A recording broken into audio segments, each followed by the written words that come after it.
The Battle of Marash was a battle that took place in the early winter of 1920 between the French forces occupying the city of Maraş in the Ottoman Empire and the Turkish National Forces linked to Mustafa Kemal Atatürk. It was the first major battle of the Turkish War of Independence, and the 3-week-long engagement in the city ultimately forced the French to abandon and retreat from Maraş and resulted in a Turkish massacre of Armenian refugees who had just been repatriated to the city following the Armenian genocide. The controversial retreat, along with the massacre that took place under French watch, was subsequently dubbed the Maraş Affair. Background: after the surrender of the Ottoman Empire to the Allies in October 1918, the city of Maraş had come under the joint occupation of the British and French armies. In February 1919, Field Marshal Edmond Allenby appointed a number of French officers to oversee the administration of the region of Cilicia and the repatriation of tens of thousands of Armenians who had been deported during the war in the course of the genocide.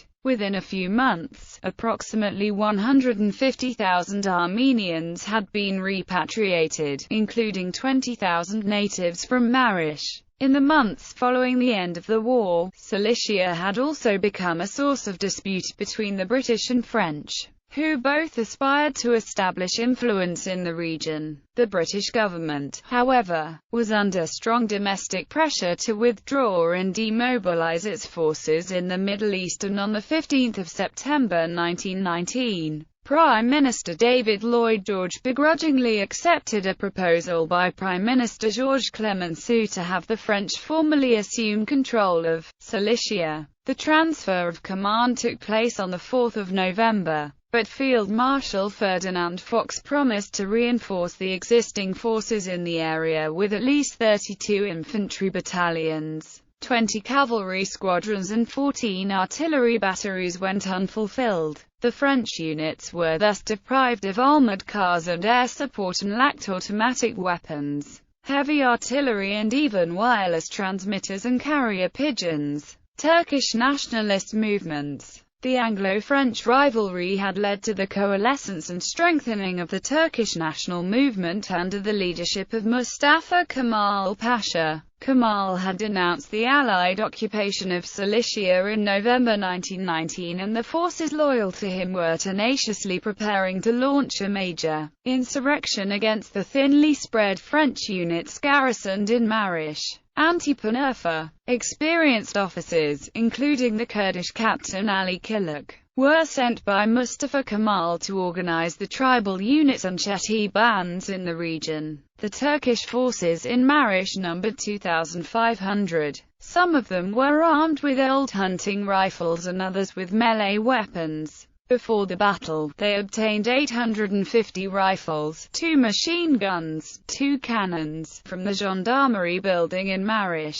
Those without firearms would arm themselves with rifles acquired from killed French soldiers. By January 1920, French supply convoys and communication lines were regularly coming under attack by the partisans, and those Armenians who had been repatriated were being harassed and pressured to leave their homes once more. The French attempted to mollify the minority Muslim elements in Maraş by creating gendarmerie units, but this only emboldened the Turkish nationalists to hoist the Turkish flag over Maraş's abandoned citadel and to intimidate those Muslims who cooperated with the French.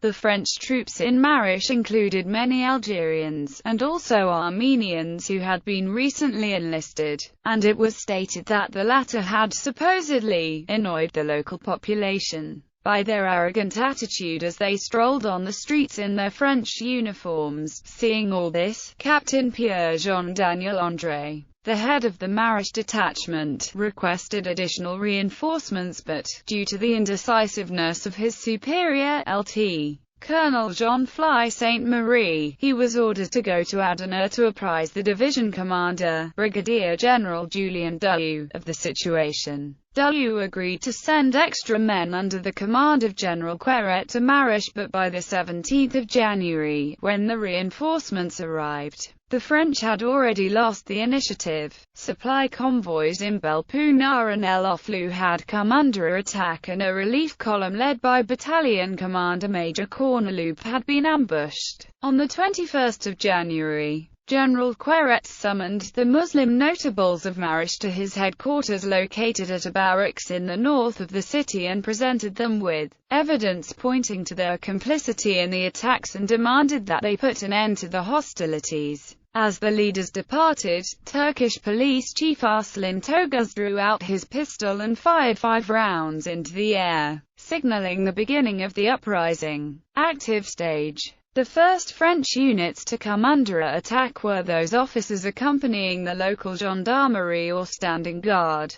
The contingents of the French garrison at Maraş, numbering only 2,000 men, were separated from one another in the city-wide siege. Direct communications did not exist between Maraş and division headquarters, and General Dalu was only informed of the insurrection on the 31st of January. After several Armenians from the French Armenian Legion managed to disguise themselves as Muslims and cross the battle lines, he immediately appointed Lieutenant Colonel Robert Normand to lead a relief expedition, composed of 3 infantry battalions and half a squadron of cavalry, to Maraş, and dispatched aerial recon flights, giving hope to the besieged French, Armenians and American relief workers who were assisting the local population. On the 7th of February, Normand's unit fought its way into the city and began to bombard the Turkish positions with heavy artillery. The following day, he relieved Corneloup's column, which had held its position for 2 weeks, and broke through to reach General Queret's headquarters.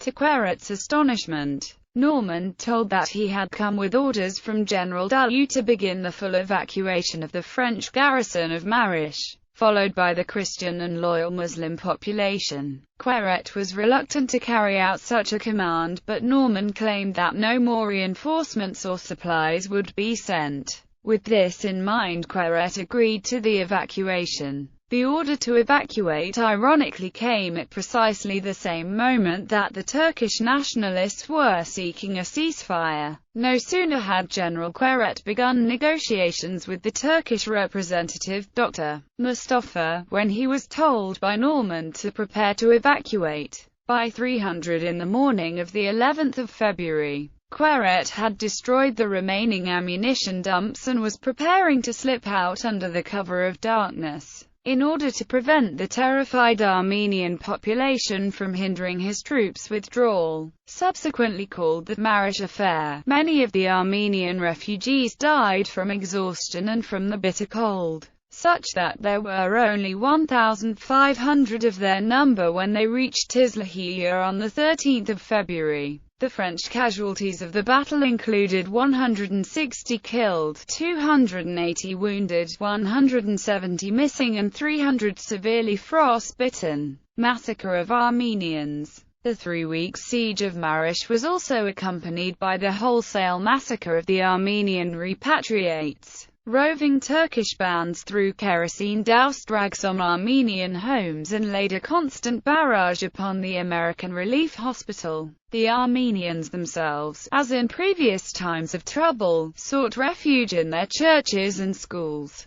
Women and children found momentary shelter in Maraş's 6 Armenian Apostolic, 3 Armenian evangelical churches and in the city's sole Catholic cathedral. The Armenian legionnaires attempted to put up a defense but were ultimately overwhelmed. All the churches and eventually the entire Armenian districts were put to flames. The plight of the Armenians was only exacerbated when the French decided to pull out on the 10th of February. When the 2,000 Armenians who had taken shelter in the Catholic cathedral attempted to follow the retreat, they were cut down by Turkish rifle and machine gun fire. Early reports put the number of Armenian dead at no less than 16,000, although this was later revised down to 5,000–12,000, which were considered far more likely figures. Aftermath. Though news of the siege of the French army and the massacre of the Armenians reached Allied and American representatives in Europe,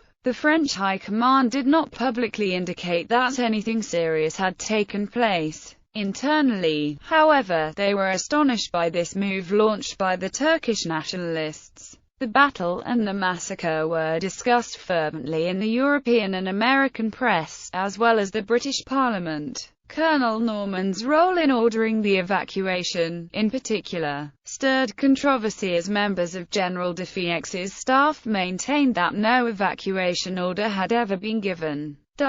However, was inexplicably told by senior commander and general of the Army of the Levant Henry Gouraud that he should let the matter drop. French Colonel Edouard Braimond, the chief administrator of the occupation zone, reflected on the decision in his memoirs. The decision for the retreat remains a mystery. It was not made in Beirut, nor in Adana, but at Marash. There seems to be no doubt that the order to leave would not have been given if a wireless outfit had been available in Marash permitting unbroken communication with Adana. A few years later, he stated frankly, Colonel Norman did not bring an order for the evacuation, he gave it emphasis in the original. In his own analysis of the conflict, the American relief worker Stanley E. Kerr attributes the withdrawal inter alia to the untenable position the French military itself had assumed, its failure to provide adequate supplies to its men, and its inability to carry out intelligence work. In Constantinople, Allied military representatives pushed to threaten the Ottoman government for the affair, while the French simultaneously explored the possibility of reaching a modus vivendi with Kemal.